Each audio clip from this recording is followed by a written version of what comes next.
sudah hari Jumat sekiranya jam 23.00 atau jam 11 malam dari penyidik sudah memberikan ke pihak keluarga dari LM.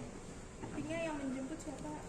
Jadi kemarin kita juga harus jelas ya yang menjemput siapa, terus kita berikan dengan siapa, dengan tentu kita melampirkan surat berita acara penyerahan ke keluarga. Ya, itu yang jelas. Kemudian kemarin dari penyidik Polres Metro Jakarta Selatan memberikan ke kuasa hukum dan pihak keluarga, yaitu dari Bude Ananda LN. Jadi diserahkan ke pengacara dan Bude. Iya betul, dari LM ya. Nah, NM sendiri tidak menjemput atau gimana?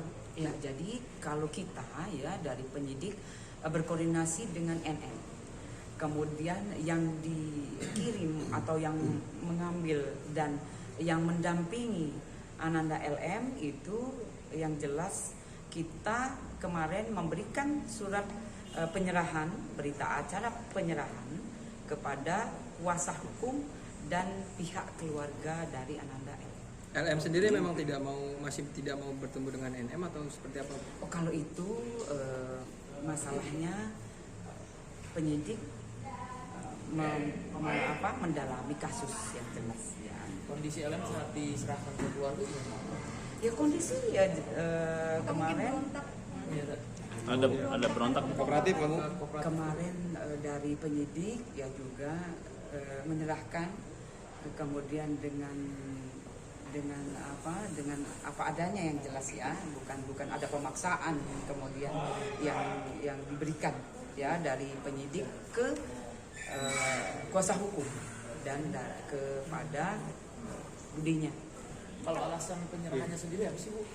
Oh iya, jadi penyerahannya gitu. Jadi dari rumah sakit Polri menghubungi penyidik karena pemeriksaannya sudah selesai.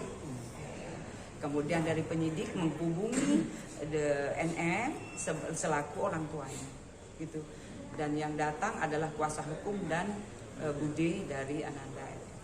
Bu, penyerahan ini dibawa ke rumah atau ke safe house lagi? Ya itu adalah hak dari keluarga ini.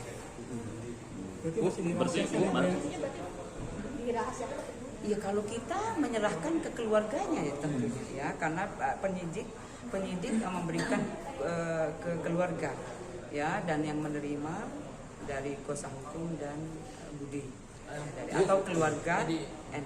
Jadi maksud pemeriksaan udah selesai itu penanganan psikologis ya, Bu? Betul. Ini udah ada hasilnya belum, Bu? Hasilnya masih di trauma tuh. Masih di rumah sakit ya, di ahlinya tentunya. Bu, LM sendiri berhak nolak sih misalkan untuk dibawa ke keluarga gitu? Ya kalau ini kan memang anak di bawah umur ya. Bawah umur itu masih ada tanggung jawab dari keluarga, pengawasan dari keluarga. Jadi kita memberikan yang jelas ke keluarga.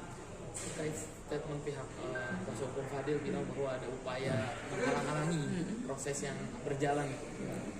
Ya dari penyidik ya sudah melakukan tugasnya ya, menitipkan ke rumah sakit, kemudian kemarin juga mengumpulkan dari stakeholder ya, rapat koordinasi, kemudian ada putusan itu dilaksanakan. Nah, itu yang dilakukan oleh penyidik. Ya, kuasa hukum Fadil juga bilang bahwa sebaiknya ini kasusnya dihentikan gitu. Mungkin gimana tanggapan dari pihak penyidik? Ya, yang jelas kasus yang dilaporkan oleh NM masih didalami ya. Itu.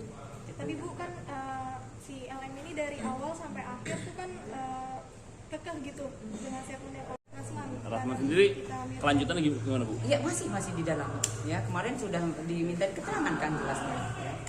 Mungkin Nikitanya akan dipanggil kapan, Bu? Iya, yang jelas pasti dipanggil semua yang melihat, mendengar, mengetahui, apalagi yang sudah diduga melakukan. Ya, tapi tanggal, jamnya, harinya nanti kita update jika memang sudah dilayangkan surat pemanggilan. Oke. Terima kasih. Terima kasih, Terima kasih, Bu. Kita dalam. Dengan statementnya kalau dia nggak melakukan dan segala macam, itu nanti bisa mempengaruhi penyidikan nggak sih? Iya, kalau penyidik ini mencari terang menerang ya kasus yang dilaporkan tentu. Nah itu yang harus dicari gitu. Oleh karena itu masih kita dalam. Keterangan LM yang sempat viral beberapa waktu lalu Bu, wawancaranya dia itu dimasukkan ke proses penyidikan dulu nggak Bu? Ya kalau kita, ya dari penyidikan ya, yang mengetahui kasusnya, ya dari mengetahui, melihat dan mendengar itu yang kita cari.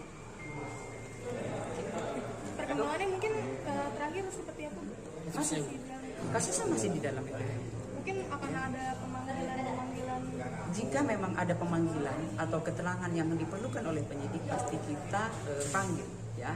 Nanti kita update tanggal, hari, jamnya pasti kita beritahukan. Oke. Bu, kalau laporan